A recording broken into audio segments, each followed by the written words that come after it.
Hi, good evening. I'm Lonnie Stonich, the Executive Director of FAN. I'm honored to welcome you to tonight's conversation between Shannon Watts, Pastor Brenda Mitchell, and Heidi Stevens. Thanks for joining us.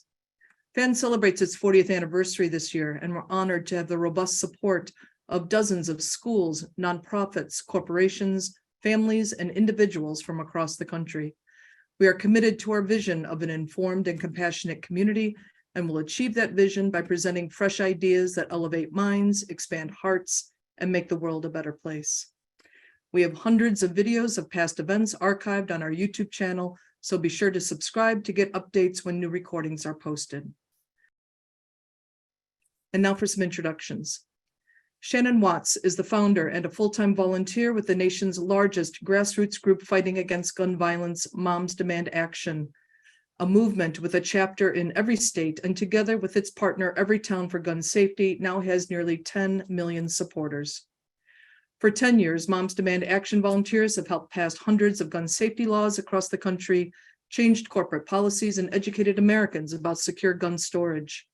This grassroots movement has also helped pass the first gun safety bill in 26 years, the 2022 Bipartisan Safer Communities Act. Ms. Watts was named one of Glamour magazine's 2022 Women of the Year, and her book, Fight Like a Mother, was released in May of 2019. Heidi Stevens is a Chicago-based writer and the Director of External Affairs for the University of Chicago's TMW Center for Early Learning and Public Health, which works to provide parents, caregivers, and communities the knowledge and tools to optimize foundational brain development in all children. Prior to joining the U of C, Heidi worked at the Chicago Tribune for 23 years, where she wrote a daily column called Balancing Act.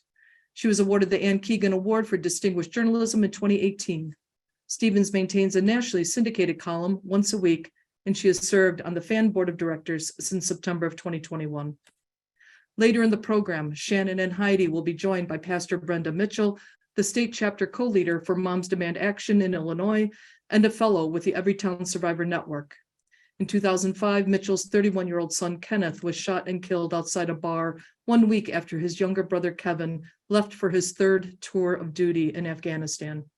Since her son's death, Pastor Mitchell has become a dedicated advocate for gun violence prevention with an emphasis on trauma. She serves on the Everytown Faith Advisory Council, is a complicated grief counselor, and holds certification as a mindfulness counselor. Pastor Mitchell is an active member with the gun violence advocacy organization Purpose Over Pain, headquartered on the south side of Chicago. She has also volunteered as a survivor on a committee with the Mayor's Office of Gun Violence Prevention. And now let's welcome Shannon Watts and Heidi Stevens. I'm going to dive right in because I could sit and talk to you for 4 hours, and I know we only have one. When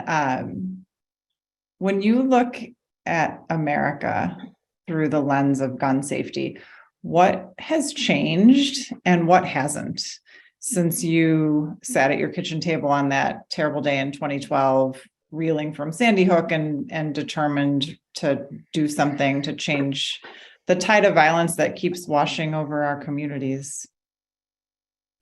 I mean, so much has changed in the last decade. When I got involved in this issue, it was 2014, after, as you said, the tragic shooting at Sandy Hook School, in fact, the day after. And back then, about a quarter of all Democrats in Congress had an A rating from the NRA. Today, none do. And in fact, we passed the first bipartisan legislation in a generation this last summer, and 15 Republicans signed on. So we are starting to move the needle. Is it frustrating because the system is set up for incremental change and that takes a while? Yes. But I think, some of the lessons I've learned is that, one is that incrementalism leads to revolutions, and it is worth showing up for every day, day in and day out, even as a full-time volunteer.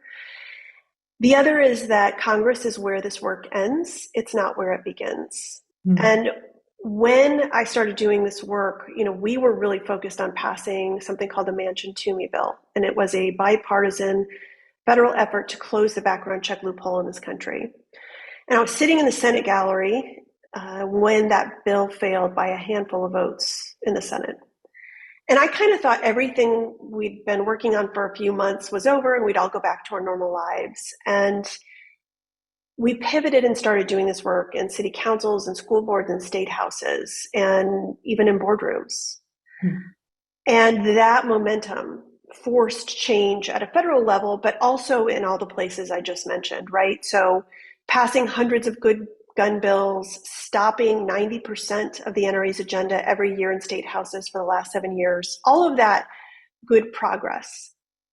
The thing that I did not see coming is how the right wing would take hold of the NRA's agenda and run with it and use it to proselytize, right? To raise money, to get new members in the door, to excite the base around a whole host of issues that have nothing to do with guns. Guns have become sort of an organizing principle. We did not predict that. We thought, okay, we're going to shine a light on the NRA and they will hemorrhage political power and money. And that's exactly what happened. They're weaker than they've ever been. They didn't even have a seat at the table when the Bipartisan Safer Communities Act was being debated. But there is this new right wing in this country, and they have fully embraced guns and made it their own. So much progress and so much good has happened. At the same time, we're sort of always battling this very dark, powerful, special interest that's become even more extreme. I want to go back to one thing you said, even in boardrooms. What are the conversations happening in boardrooms? And I'm assuming you're leading them. How do you lead those, and what are you talking about? Just, I would say, 9 months or so into Moms Demand Action, we saw that gun extremists were going into Starbucks, carrying loaded semi-automatic rifles, handguns in their pockets. And they were doing it because they thought Starbucks supported the Second Amendment, because they were allowing it. And also, these extremists were especially going in on February 2nd, right, 2-2, in honor of the Second Amendment. And Starbucks hadn't done anything. And it occurred to me that women only have a few levers of power to pull in this country. One of them is our spending power. We make about 80% of the spending decisions for our families. So I made a bet that if we went after Starbucks, we could make them change their policy. Soccer moms in particular, right? This idea of we take our kids to Starbucks all the time for cake pops and frappuccinos and spend our Saturdays there. And so we used the hashtag Starbucks, skip Starbucks Saturdays. We showed where we were having coffee at competitors or at home. But also, even more importantly, we made images of open carry in their stores go viral, which wasn't great for their brand. And it only took 3 months before the CEO of Starbucks at the time, Howard Schultz, came out and said, guns are no longer welcome inside our stores. Not just open carry, right? Guns. And so that was an important win that set the tone for the rest of our corporate work. We started going after companies like Chipotle with the hashtag burritos, not bullets. After Sonic with the hashtag shakes, not shotguns. These hashtags were an important part of the work that we were doing. And then we eventually went after grocery stores. Pretty much every grocery store chain was allowing open carry in the states where it was allowed. And it was an incredibly effective campaign. And in fact, after the shooting in El Paso, at a Walmart, we went back to the groceries not guns hashtag. And stores that we had been trying to get to change their policy for years finally listened to us, right? Wegmans and Walmart, Kroger, CVS, and on, just with that hashtag, tweeted back at us and said, okay, we're changing our policy. In fact, so many stores changed their policy that we don't have any stores to go after anymore. Wow. And companies like Panera were coming to us and saying, we don't want you to go after us. We'll change our policy. You tell us how to work with you on this. So that was the first step, right? It was the pressure. But once companies got on the right side of the issue, companies that are so good on this, like Levi's, then we could make them part of our coalition. And we could say to them, please show up and testify against or in favor of good and bad bills. And so that is still a work in progress. There's still plenty of companies that are not willing to use their voice on this issue. But I think business leaders play a very important role. Okay. So that makes me think, I'd love to hear you describe what would gun sense look like in our communities, because you named your organization Moms Demand Action for Gun Sense, right? Not Moms Demand Action for gun bans, You've been very clear from the beginning that you're not in favor of repealing the Second Amendment. I know that that's intentional, and I want to know what it looks like to have gun sense in our communities, and then how people across political lines, across demographics, work toward that. Yeah, to your point, we are not anti-gun. Many of our volunteers are gun owners, or their partners are gun owners. There are 400 million guns in this country. Our goal is to restore the responsibilities that should go along with gun rights, that responsible gun owners understand is part of owning a gun. Gun sense is just this idea that we can all be doing more to protect our communities from gun violence. We work on this issue legislatively, electorally, and culturally. So when you're talking about legislation, it's passing laws like background checks on every gun sale. Right now, federal law does not require background checks on unlicensed gun sales, so we go into states individually and pass those laws. It's gun safety training, which is a part of that process. It's red flag laws. So these are laws that simply allow police or family members to report when someone who has guns is a danger to themselves or others. And so their guns can be temporarily removed until the situation can be assessed. Very effective in preventing domestic gun violence and mass shootings and even homicides or even suicides. We also obviously want to disarm domestic abusers, something that shouldn't be controversial. We have now passed laws in 29 states that prevent someone who's been convicted of misdemeanor domestic abuse from having access to guns. And then on the electoral side, electing candidates who are on the right side of this issue and support those same things. Republicans and Democrats alike, we are a nonpartisan organization. We've elected also many of our own volunteers. In fact, just this last election cycle, over 140 of our volunteers we elected all across the country. And then culturally, it's really about educating people about secure gun storage. And we have a program called Be Smart. And through that program, over 8 million school families in this country have received information about keeping their guns locked, unloaded, and separate from ammunition.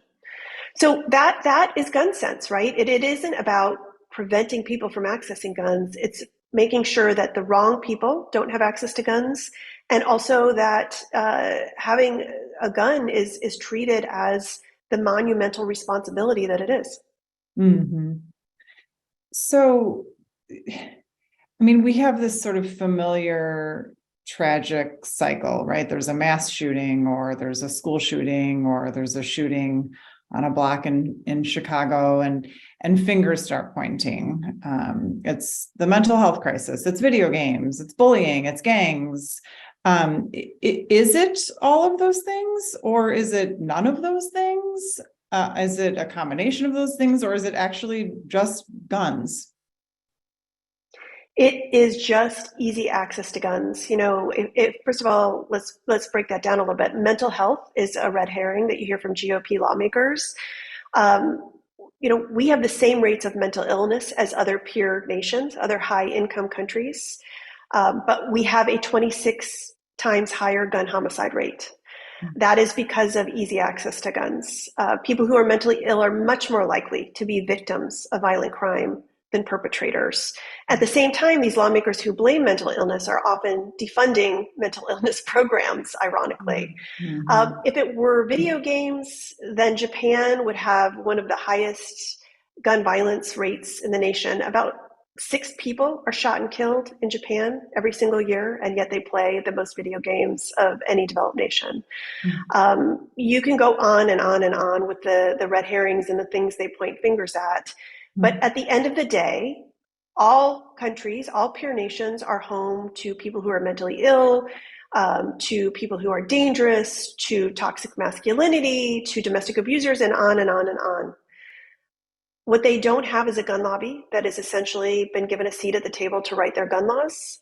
And as a result, they don't have high rates of gun violence. And there are peer nations with high rates of gun ownership, and they don't have anywhere near the gun violence that we have in this country. And that is because of our lax gun laws. Wow.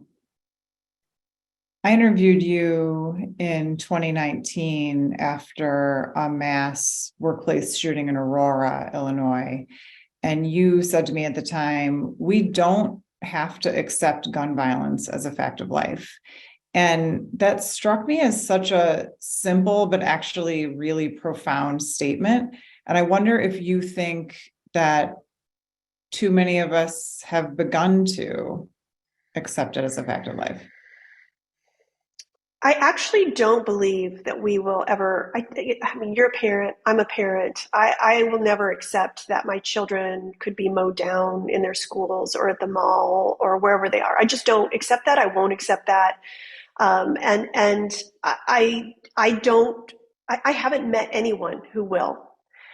I think that we have been told that it's hopeless over and over again, that we can't possibly take on this special interest, although we have as a nation taken on special interests in one, like tobacco and drunk driving, and so many others. But the gun lobby wants us to believe they're invincible and that we shouldn't even trying. And then the other piece of it is, after mass shootings, people say, oh, Americans are numb. I actually believe we're traumatized. I think when you are exposed to so much gun violence on your television set, in your community, even in the possibility of your schools, right? I mean, that's what lockdown drills are. That's an exposure to violence. There's a defense mechanism of fear or wanting to shut it out. But what I try to communicate to people, my role has been to give people hope, to talk about all of the progress that we're making in just a decade, which is very significant. Yeah. And to remind people that, as Alice Walker said, activism is the price you pay, the rent you pay to live on the planet. And no one should or can do this work for you. There is strength in numbers. It is up to all of us to get off the sidelines and to use our voice and our vote on this issue.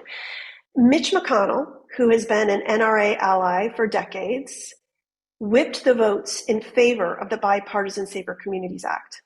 Why did he do that? It wasn't because he suddenly had a change of heart or mind. It's because he saw polling that was dire. That polling showed him there would be consequences for inaction. And if we keep sending that message, if we actually hold these lawmakers accountable, we will see a major change in this country. You brought up drunk driving, and I read, I think it was in your Glamour Women of the Year profile, which congratulations, by the way, very exciting. Thank you. That you were inspired early in your life by Mothers Against Drunk Driving, as an activist network and as a group that had real profound impact and saved lives. Talk a little bit about your early learnings from MAD.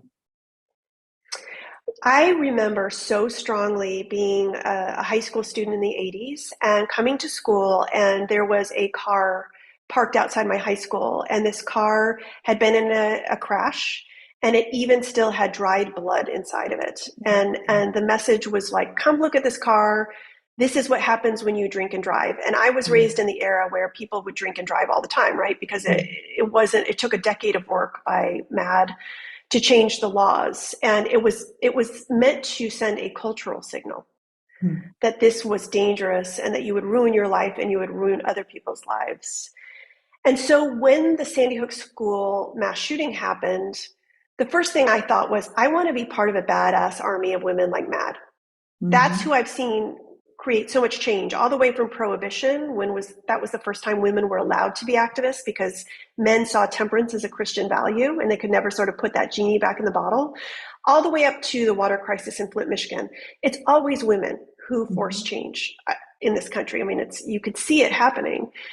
And the week after the shooting, I had started this Facebook page, and I can remember thinking, I'm just going to call MAD and see if they will give me counsel or advice. And I happened to call the weekend hotline, I think it was, and Debbie Weir, who was the CEO at the time, was on call for this hotline.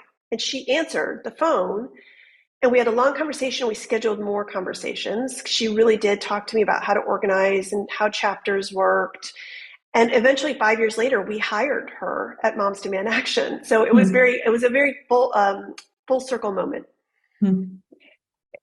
It's hard for me to get my head around a time when people would say, like, no, we shouldn't try to combat drunk driving. Like if drunk driving's fine. And yet here we are, I mean, in this state anyway, in Illinois, you know, with this dichotomy about an assault rifle ban, right? That there is a vocal cohort saying we should not ban assault rifles. They're fine. So, I mean, can you imagine a time where the idea of someone carrying around a, sort of weapon of war feels so stunning that people defended the right to that or couldn't get their heads around fighting that in the same way that, it would be sort of mind-boggling now to find someone who would be sort of pro drunk driving, right? Well, and it's so interesting you say that, because there's this New York Times letter to the editor from the early 80s, and it was from a college professor. And he was saying all the arguments we hear now about guns. I'm perfectly fine to drink and drive. It is my freedom to make this choice. I suffer the consequences. Laws will never stop drunk drivers. I mean, it's really fascinating to read in retrospect, given that we now culturally and legislatively know that drunk driving is preventable and senseless, and you should be held accountable, right? And the thing I actually liken it to today is it's the same situation with giving kids access to guns. So in many states, if you leave a loaded gun on the kitchen counter and a kid gets it and hurts themselves or someone else, everyone sort of says, oh, what a horrible tragedy. We can't punish this gun owner. He's suffered enough, which is what they used to say about drunk drivers, right? And a group of moms came along and said, wait a minute, laws are the moral underpinning of our society. If we don't hold drunk drivers accountable, this will keep happening, and the suffering will just compound in this country. And it is the same thing today with giving kids access to guns. There has to be a moral underpinning that says we will not allow gun violence to be the number one killer of children and teens in this country, which it is now. It has surpassed driving deaths. I do believe, whether we think it's anachronistic or unfair, women are often seen as the moral caretakers of their families and their communities. And that gives us power. And it's a lever of power that we should be pulling. Okay, so that reminds me of the very first time I interviewed you, actually was in 2014, and the NRA magazine, what should we say, featured you? It was such a beautiful tribute. It was lovely. They turned you into a paper doll, which is, every woman's hope and dream. Not sexist at all. Yeah, no. I think the headline was something like, she's not what she seems. That was it. Plan words. Yeah. The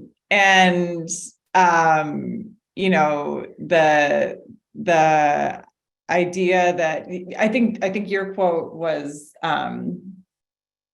something about the idea that you might be able to stay home and do something other than cook and clean was beyond their grasp. And they believe real moms wear dresses from the 50s and use rotary telephones and iron, which you said, which in my opinion is what a dryer is for, which I loved. But you have endured near constant threats and attacks, many of which have been deeply, deeply gendered.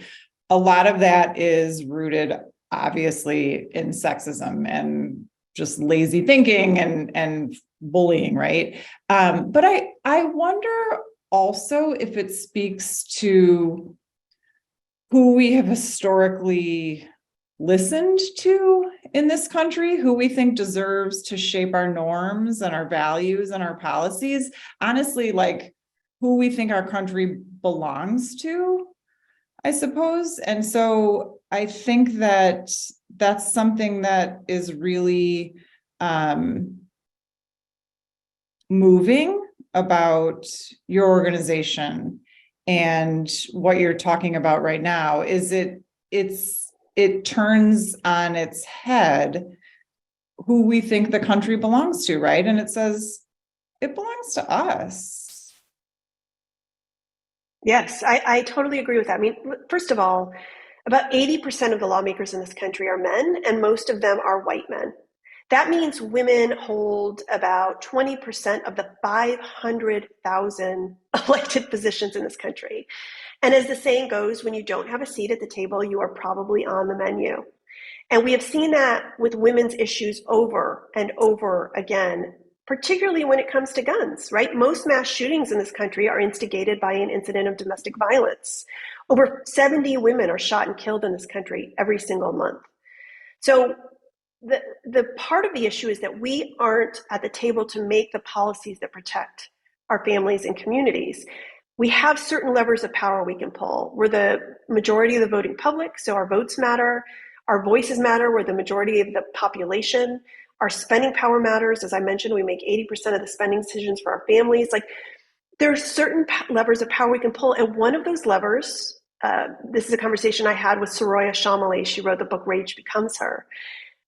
Men are innately scared of their moms. They just are, right? And so that's a lever of power that we can pull too, which is, we often terrify lawmakers when we show up in the dozens or hundreds in our red shirts. They kind of don't know what to make of us.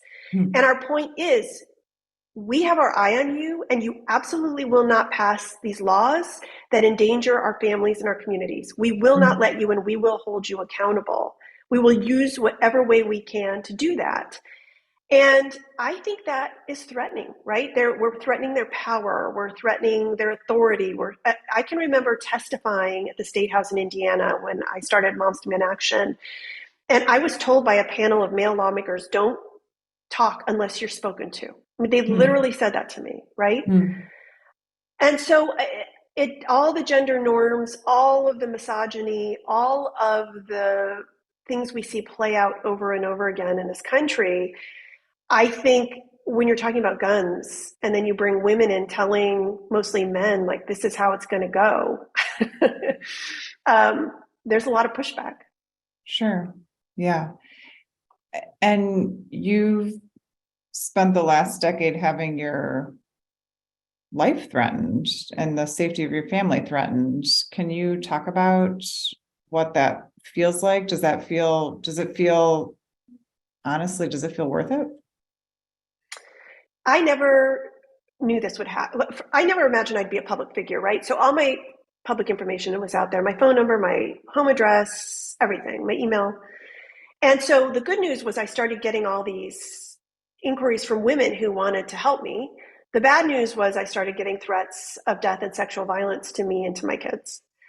I was getting calls. I was getting texts at all hours of the day. People were driving by my house. I was getting letters like with Son of Sam cut out. Still to this day, I have to travel with security guards whose job is to take me to the hospital if something were to happen. And I can even remember in those early days in Indiana, I called the police to tell them this was happening. And an officer came to my house and he said, well, that's what you get when you mess with the Second Amendment, ma'am. And so I think I realized early on that I could back down or I could double down. And that includes all the volunteers who were showing up at events all across the country being surrounded by men with assault rifles, right? They had to make that same decision. And I think what we all decided was that we would double down because we have nothing left to lose if our children's lives are on the line. And certainly if survivors who can do this work, people who have experienced the most suffering and tragedy, and in the most heroic way possible, wake up every day and fight to prevent other families from experiencing that suffering, then surely we could do that too. Yeah. That's a really good moment to pause and bring Pastor Brenda Mitchell into the conversation. I really want to hear her thoughts and insights and learn from her profound knowledge on this topic. So hi, Brenda. Hi. Thank you so much for joining us. Brenda, Lonnie explained to the crowd a little bit your bio and your bona fides going into this. And I want to read a paragraph that you wrote in a really beautiful and searing essay about the loss of your son. you wrote, just a week before Kenneth's death, our younger son, Kevin, left for his third tour of duty in Afghanistan. This is the kind of thing that makes a mother worry. I prayed for him and placed him on the altar. In my mind, he was the one who was in danger. Never in a million years would I imagine Kenneth would be the one to die from an act of gun violence, right here at home in a free country. So first, I want to say I'm so sorry that you lost your son. Thank you. No one should ever endure that, and I'm sorry that you did. You're incredibly generous to write about him, and we're grateful that you're honoring his life in this way. And second, I think that your experience really crystallizes something urgent in this conversation, which is that your son who was at war survived a landscape that your son who was in Chicago did not. So what do you want us to know about that? And what do you want us to do about that? You know, I think the fact that my husband and I both have been civil servants. My husband served and retired out of the military, police, fire commission in our village. I was a political figure in our village. So our lives have always been a point of service. For Kevin to follow his dad into the military, it was just a natural reaction for him, for a person that he admired. But the irony of I would send Kevin over there to fight initially for Iraqi freedom, and his brother to take him to the airport, only for me to have to bring Kevin back a week later to bury his brother in a free country. And, you know, a great statesman said years ago, you know, ask not what your country can do for you, but what you can do for your country. And I have the opportunity every time I speak on the Hill or any place else and say, you know, it has lost its glitter. And I think we're at the point where we're asking what our country can do for us. I heard a statement the other day in a play that I was watching, and it said, it's not what we think about America, it's what America thinks about us. And so what I want is for America to get back to their purpose and understand that we are the people, you know, and to do their jobs. I should not have to lose my son, and then to have the other one ask me, do I want him to stay and not go back overseas? No, I can't hold that in my hand. I couldn't save your brother in a free country, a humane country. So, yeah. Yeah. What do you urge people to do about that when you're working as an activist, when you have the mayor's ear, you're wearing so many important hats. What do you want us tonight to hear and do? I want us to get active. I think that people need to, you know, it's not just enough to have a lot of women, but we need to get the men involved. It's kind of like what Shannon said. You don't need you to sit around the table and identify what I am as a female on any different level or any genre. What we need you to do is to help get engaged and take back our communities, number one, and to be active, to understand that 100 Black men a day are being killed across America. And so we're only talking about Black men. We are now losing women and children in this war. And I say war on gun violence. We're at war here at home. And the sad part about it is that we're at war with our legislators. Shortly after the Highland Park shooting on 4th of July at the parade, the Washington Post ran a story that talked about the number of shootings in Chicago, either mirroring or even outnumbering the number of people who were shot at that parade. And they talked to a woman who lived in Chicago, and she said, our babies see people get shot while they're at the playground and there's no counseling. And my thought as I was reading that was that, you know, the answer, of course, is not less counseling in Highland Park. The answer is not less rushing to heal any community, right? When something like Highland Park happens, the answer is more counseling and healing in more of our communities. But I'm curious whether within your depth and diversity of expertise and lived experience, do you think that gun safety is one topic that cuts across communities and demographics in America, or is it lots of different topics that require lots of different approaches? I think there's one that remains the same, and that's the need for common sense gun laws and to do something about and legislate. But I think the other part of it is that we have to realize that there is a disparity. And so we have to deal with the disparities that's in the community. But at the same time, I think that other communities, this was a wake-up call for us. I think every last one of us felt what happened in Highland Park. Understanding what's happening in the city of Chicago, common. But, when you look at that, it's the reality that people should understand that if it could happen to us in Chicago, no one is immune to gun violence. Highland Park, and I'm not being negative or any connotations. I said this last night on a call. It has lost its innocence. It is no longer Mayberry, which some of them said that that's what they felt like they were living in. And whereas in our communities, you have children that are afraid to go to school. We used to talk about growing up to be teachers and doctors and nurses. The reality is, I just want to grow up. I'm afraid if I go to school, will I make it? If I get out of school, will I make it home? If I play in the playground, and even if I lay down in my own bed and go to sleep, will I wake up in the morning? Will I see tomorrow? And when you talk about resources, and there's a disparity even there. It took me, I was 12 years into my grief before I realized that I needed counseling and there were things available. This happened in 2005. There were not that many resources. What we're doing today to meet the needs at the point of service for moms who are suffering, we have a wound that would never be healed. We wake up every morning with a broken heart, but we rise and we stay the course on what we're doing. But the resources need to be in every community. It should look the same no matter where we are. My heart bleeds for Highland Park.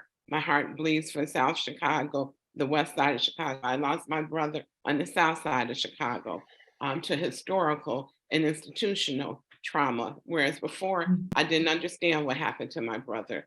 Being on some of the panels with Shannon, I actually learned after 60 years what happened to my brother and why was he, part of the war on crime and the war on guns in America and the disparities in our communities. So it's real for me. And if I had had counseling, maybe I wouldn't have been afraid at almost losing my life 3 times to trauma. And when people hear me often say, Everytown saved me, they gave me a voice, and I moved out on everything that I was taught and everything that I was learned. So it's real. It's real. Yeah. Yeah. Shannon, do you want to add anything to that, to what Brenda said, or to the question? Do you think that gun safety is sort of one topic or a whole bunch of different topics that require different approaches? Look, I started Moms Demand Action as a white woman in the suburbs who was afraid my kids weren't safe in their schools. That's what brought me to this issue, right? Shame on me for not getting involved before and not realizing that this issue, school shootings and mass shootings are about 1% of the gun violence in this country. They're horrible, but the everyday gun violence that's impacting communities is mostly with handguns, and it's gun homicide and gun suicide, right? And so it is so important to look at this issue holistically, to understand that it is complex.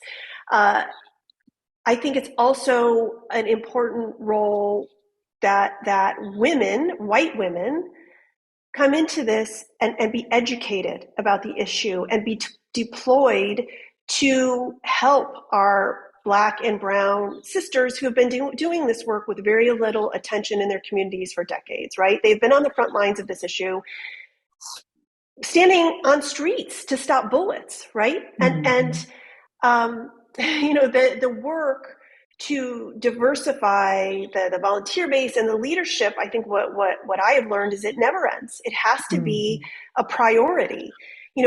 we were making huge progress. My very dear friend Lucy McBath, was really helpful to me in this in the early days before she became a congresswoman, and we were making great progress. And then the Parkland tragedy happened, and our organization tripled in size almost overnight. But again, it was the women who looked like me, who had the privilege to volunteer, who came into the organization. And that's wonderful. But that process starts all over again, which is, I know that you feel like we have to focus on school shootings and assault rifles, and those things do need to be addressed, but it is so much bigger and more complicated than that. Yeah. Yeah. Thank you both for that answer.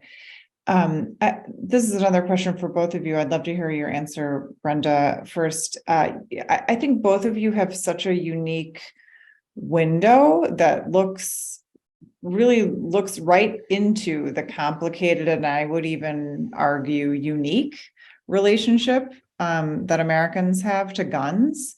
So I wonder what the work that both of you do, that those of us who may be taking a more, be more passive observers or a few paces removed, don't see. What have you learned about Americans and their relationship to guns?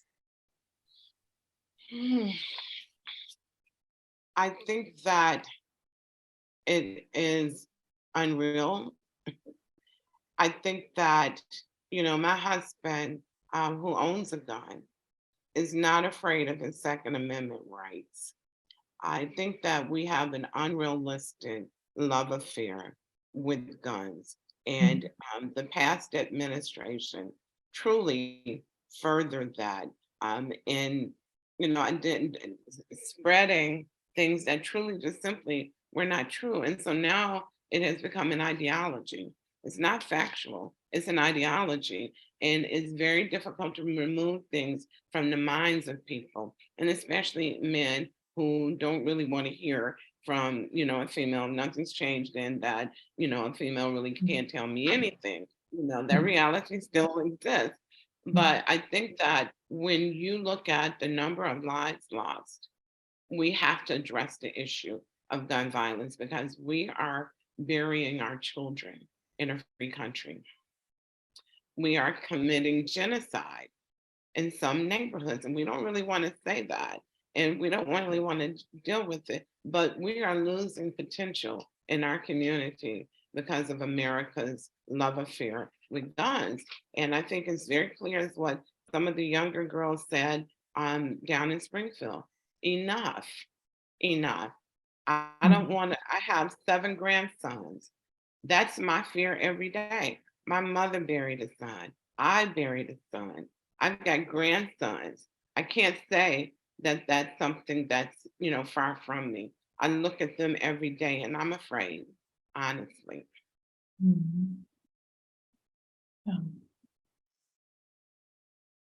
Shannon, what would you say?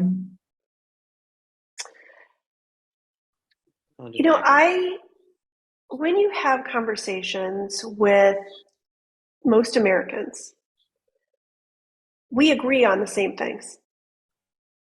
Even many Republicans and many gun owners, that there should be a background check on every gun sale, that we should keep guns away from dangerous people, minors, domestic abusers, etc.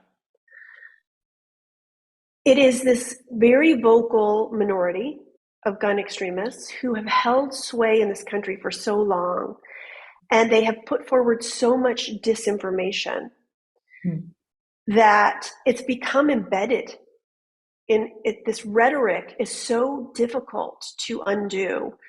I was having a conversation with someone today, and I was trying to explain to them what the argument would be every time they asked a gun extremist if they were opposed to measures to make gun ownership safer.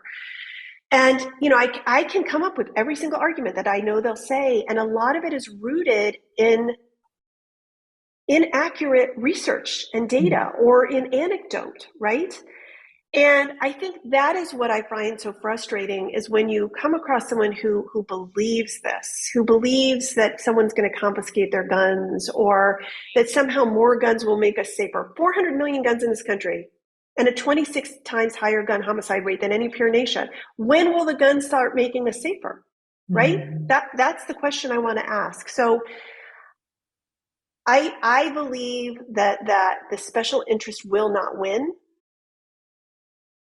but this fight is not over, and we always need more people to volunteer and to stand up against this dangerous agenda that will only lead to more suffering. And let's be clear, it is preventable and it is senseless. We do, as we said earlier, we don't have to live this way, and our children sure as hell shouldn't die this way. Absolutely. I want to get both of your expert insight into active shooter drills. Is there a right way to do them? Is there a wrong way to do them? Do they have any value? Talk to me a little bit about that, because we're talking essentially about our children being traumatized, right? By the reality of gun violence. Are we also traumatizing them with the specter of gun violence, or are we preparing them to survive the specter of gun violence? So talk to me about that. I feel very strongly about this issue. I have 5 kids who are grown, and if I had to do over again, I would not allow them to go through these drills. And that is because there is no data or little data that shows they are in any way effective. But there's lots of data that shows that they cause anxiety, depression, sleeplessness, worsening school performance, not just in students, but in educators, right? And that seems sort of logical and intuitive. If you are constantly afraid someone's going to come in and kill you, that is going to impact your ability to learn and to focus. Then you couple that with the fact that these drills, school safety generally, is a $1 billion industry, right? So we're always coming back to money. And we're at a point where these companies that do the drills feel like they have to prove that these schools are getting their money's worth. And how do they do that? By simulating gun violence, by having intruders come in and pretend to be a shooter, by playing video or audio from Columbine, like all of these things that are absolutely causing trauma in our kids. We also know at the same time that about 90% of all schools in this country are doing them, or school districts. And so we have put forward, and you can find this information at everytown.org, very specific guidelines around these drills. So for example, they should never be unannounced. You as a parent have the right to know a drill is happening, so do the educators. Drills should never simulate gun violence, and they should be trauma informed, right? There should be input around how these drills are carried out and follow up on the impact of them and whether they were successful and what the guidelines and parameters are for that. But I get angry because I feel like these drills are not actually drills, but sort of a money-making enterprise that is not keeping the best interest of students and teachers at heart. I was talking to a young lady last night, Rachel Jacoby and Abby Kissick, and they are 26 and 22 respectively. And when in talking to them, they were telling their story, what was different for them in this era of gun violence and trauma in school drills. And what they said, that at 7 years old, they were being trained in the school safety drills. And the impact on them was that it was a loss of innocence for them. One is that she sees a therapist because she's traumatized by the drills and the opening of a door the wrong way. You're always looking for this, but then the flip side of it is that in real life, she had the experience to see what to do in a safety drill and how that does play. But it does not take away the fact that it changes the daily routine. And there is a true loss of innocence in the day-to-day in our children and in our communities. It's like we were saying, and they were saying they thought of Highland Park, and it's real life from where people come. They thought of it as Mayberry. They don't look at it that way anymore. You know, Yeah. there's a loss of innocence. It's a loss of innocence when our children are trying to look all around them um, to get home from school. So it is trauma. And that's exactly what they said. They feel traumatized by it. Mhm. Do your grandsons talk about active shooter drills at their schools? No, they don't, really talk about it because, you know, and at some point it's our reality to watch, look around you. They're taught that from the time that they're younger. Always know where you are. Always look at your whereabouts. Look at what's behind you. Look at what's in the front, and be aware of suspicious things. And if anything happens, you know, take precaution. But that's not just with school. It's with even training toward how to act and interact in police situations. I have Black boys that I had, even in my children were profiled. And I, as a politician, had to directly call the police department and ask, did you want me to file a civil rights suit for the harassment of my son and my community? So these things for our children are real on so many different levels. So Absolutely.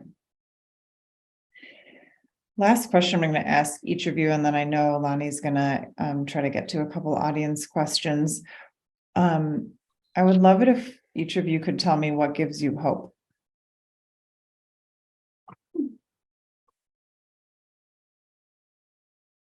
what gives me hope, and I'll say it, because a lot of times you feel like you're out there on an island. And like you said, there is gun violence.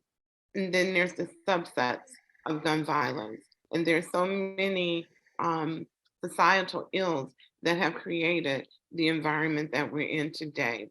And all of it has to be dealt with on a multidiscipline level in order for us to affect change. The other piece of it is that what gave me hope on this past month was seeing what happened down in Springfield, not by the elders, the baby boomers and that, but to watch Generation Z in action. And they never stopped. And they were something to behold. And we recognized them last night on Survivor Speak as part of Everytown Moments to Survive, and how many elders came to honor these girls. That's the hope of this cause.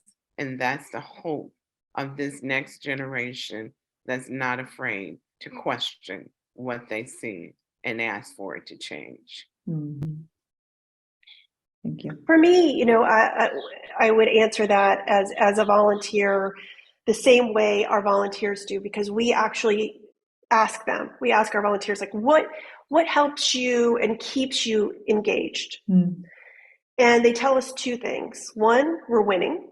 And I know that sometimes when you see a horrific shooting tragedy, it's easy to think, oh, we're not making progress. Nothing can be further from the truth. I wouldn't do this every day as a volunteer for over a decade if we weren't winning. And the other reason they come and they stay is because they feel like they found their community and their people. And as you can imagine, that's particularly true in the reddest of states, when you find like-minded people and you band together to work on something that will save lives. And so it's really those two things. It's seeing that we are now twice as large as the NRA as an organization, and that we have, we're growing exponentially. We're stronger than we've ever been, while the NRA is weaker than it's ever been. And, when we talk about winning, I mean, even just this last legislative session, we flipped both chambers of the legislatures in Minnesota and in Michigan, and we are going to pass stronger gun laws in those places this year. These are states where we've worked for a decade, and we finally now are in a place where we can pass those laws. So, as I said, incrementalism leads to revolutions, and if you stay involved and you stay engaged, you will see change. I love that. Ladies, thank you so much for a great conversation. Heidi, thank you so much for your service to the fan community. Shannon, it's been a pleasure to welcome you. Pastor Mitchell, really just I know people are very inspired by your story and your resolve. I want to jump in and get a couple questions in. We have about 4 minutes left before we say goodbye. So they're kind of going at two threads in particular. So, and we can maybe do this a little bit lightning round, Shannon, if you wouldn't mind. So folks are wondering, can you maybe give us two concrete things that people can do right now today? What would you say if people want to put some energy somewhere? What would you say? Text the word ready to 64433. A volunteer will call you back pretty instantaneously and tell you how to plug in where you live. It's really important to get involved, even if you just have an hour a week. We will make the most of it and help you be effective. And then I would say the other thing is to understand where your candidates and lawmakers stand on this issue. And you can do that by going to gunsensevoter.org. And you can find out where the people who represent you at all levels of government, whether they're gun sense candidates or not. And it's text ready to the number 644-33. Okay, so Anne-Marie, if you could, so scratch that. So take that 2 off, Anne-Marie. So it's 644-33, you said? Yep. I'm not sure how people, okay, 64433. That's how you text. That's how the text is. Yep. Okay, good. Very good. Thank you so much for both those things. Okay, and then a next thread where people are kind of going is they're looking at liability. There's some folks who are saying, can't we hold the gun manufacturers liable? People are like, what about frankly the parents? Where are parents in this role? Like what can you put parents in jail? Can you charge them? What will create some behavioral changes above and beyond changing gun laws? Well, the gun manufacturers have something no other industry has, which is immunity. So Congress, the gun manufacturers learned from alcohol and tobacco. They knew that their Achilles heel would be getting sued. So they got Congress to give them blanket immunity so that they cannot be sued for their products. Some people have found a way in through suing them over marketing promises, but that has to be stripped from gun makers. In terms of holding gun owners accountable, it all depends on state law. So we have passed laws that require gun owners to securely store their firearms, and there is a penalty if they do not do that. In the states with those laws, it's pretty intuitive, but we see less kids getting access to guns, right? What do you know? Laws work. It is all about laws being the moral underpinning of our society, and you can do that through school boards, you can do that through city councils, you can do it through state house. It doesn't have to be through Congress. And if you get involved, we will help you do that. Great. And one slightly specific very question, but I think it's very contemporary right now. They want to know about 3D gun printing. Are there particularly things that should be advocating in terms of 3D guns, which is obviously a booming market right now? Yeah, 3D guns, ghost guns, it's one of the biggest threats to our communities. Thankfully, the Biden-Harris administration supports regulating these guns and making sure they're treated just like regular guns. Unfortunately, there are members of Congress like Ted Cruz who don't agree with that. So this is a battle. It is a fight. These guns are showing up in the hands of minors at schools. They're showing up on our streets. Ghost guns pose a huge danger. Let me just respond. I think, I'm sorry, Brenda, did you want to offer something? I just, when we talked about holding, parents responsible, and we talked about holding communities responsible. But the one thing that we really do not hold responsible is the society that created the ills that we see in our communities. They're underdeveloped. We don't have the resources. We don't even have the same access to education or jobs. And so you get to a point, and there are a lot of people that may try, but if you don't have access, there's nothing different about the fight that we fought before. We're back at that place, and we're fighting for resources, and we're fighting for our communities, and we're fighting for development. We're looking for things to be equal, and that we don't have to argue the issue of disparity, for people of color, and I think Shannon said it, very well. And I know she knows I have much respect for her. So I would, but she was able to do as a white woman what I could not do as a Black woman. I can't bring or move the masses or the mountains. For one, the finances are not there and the resources are not there in our community. And we do what we can, but we have to do better as a society. The fact that nobody understands that us mothers are burying our children in a free country, not a third world country, and in what's supposed to be the most humane country. And yet we go overseas to help other countries, which I'm okay with that. But charity also begins at home and then spreads abroad. There has to be a point when they look at our community and resources, real resources, come in to our communities of color. Amen to that. Thank you so much. I appreciate that. That's how we close out tonight. Heidi, thank you again. We really appreciate all of your efforts on behalf of FAN and for the community. Shannon, thank you. It's been enlightening. We're very grateful. And Pastor Mitchell, I wish you peace and ease as you're in through your days as you walk them. Thank you for participating tonight. Thank you everyone for watching.